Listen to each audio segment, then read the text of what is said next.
Let's touch base with the management of NMDC, and Baijendra Kumar, who's CMD of NMDC, joins us with more details on their numbers. Mr. Kumar, it's great to have you on the show.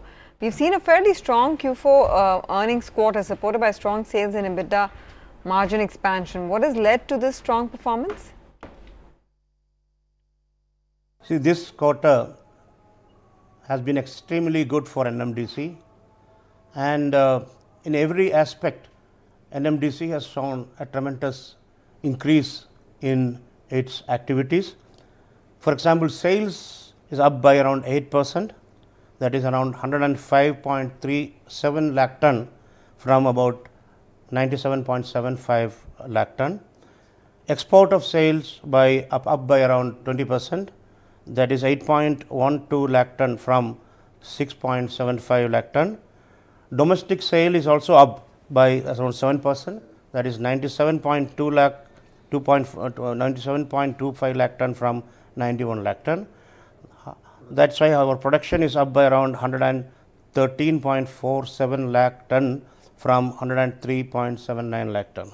So, in financial also we have been doing well. Our turnover is up by around 35%, that is around 3,883 crore from 2,872 crore.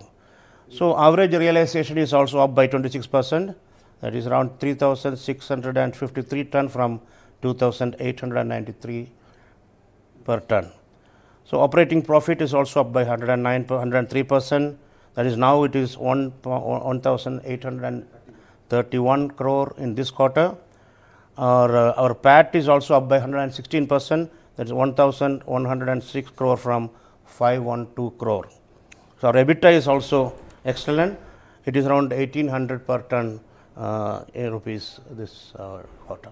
Right. After the aberration in Q3, are all the evacuation issues resolved? What were your average domestic realizations?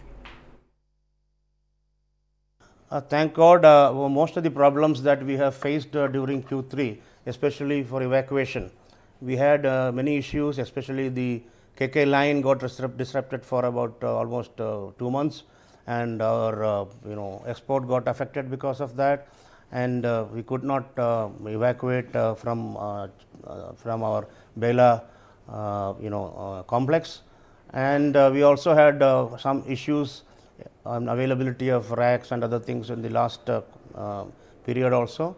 But that issues, all these issues have been now sorted out, and we expect that in this financial year we will continue to have these issues, evacuation issues sorted out. So, I am happy that in spite of all these activities, our team in NMDC from the field, from our employees, they have worked very hard in the Q4, so that whatever had happened in Q3 they could manage it in Q4, and it has been excellent as far as Q4 is concerned.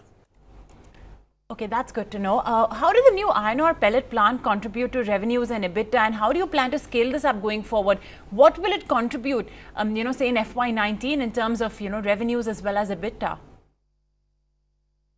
The pellet plant has got some stabilization issues in this financial year. We could not, achieve much targets. So, next year we are planning to have 70% of our capacity will be utilized. So, financial year 18-19 would be better for us in the case of pellet plants in Donimalai.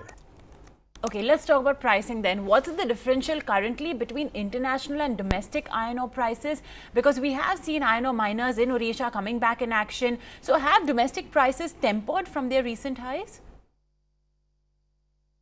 See, the international price today, I have been told that it is around 64.5 dollars per ton, and Indian market should be around 52 dollars per ton.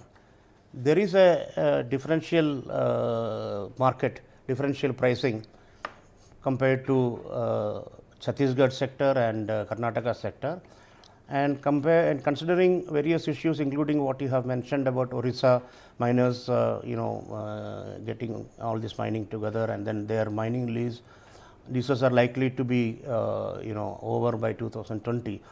We expect that a lot of competition from the from Odisha mining sector, and there will be some pressure on us for pricing is concerned, but the pricing is not dependent on aspect alone. So many issues are there, as you are aware. So we consider all these things, and we feel that we will have the iron sector is already doing well. So the steel sector is doing well. So we expect that Indian iron ore pricing will not be much fluctuating compared to the international market as we see it right now. Right. Chinese iron ore prices are now at $70 per ton. How do you see them moving forward? What will drive prices? We feel that the iron ore price in Chinese sector is also going to be stable in and around the current pricing level. So I don't think it is going to fluctuate quite a bit in the recent future that we are seeing. We don't think it will affect Indian market as such. The last few fiscals have seen offtake slow down quite a bit. When can we expect a strong bounce back there? So we expect the same level to be continued this year also. I cannot predict that the situation will drastically change in the near future. That as such things as we see it right now is that we will continue to have similar kind of activities this year also. Okay, your current capacity is at about 46 million tons in Karnataka and Chhattisgarh. So how are you planning to ramp it up? And you had a target of 56 million tons in 3 years. Are you on track to meet that? And what's the target for FY19? See, we have already achieved 35.5 million ton production. This is highest ever in the history of NMDC, and we now have a target of about 39 million ton production this year. And as far as capacity is concerned, we are going to have more iron ore mines acquired through various joint ventures, including NCL, that is NMDC Chhattisgarh Mining Development Corporation, and NMDC also. We have already got an iron ore lease. We are in the process of finalizing the MDO.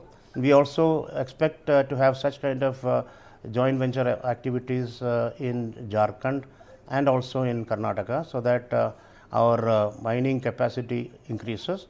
In Odisha also, we are now having conversation and discussions with the government and their mining corporation also, so that we can enter into Odisha through joint venture activities. Likewise, we also expect that in Jharkhand we are likely to move forward this year. So our capacity will increase. That is what our plans are.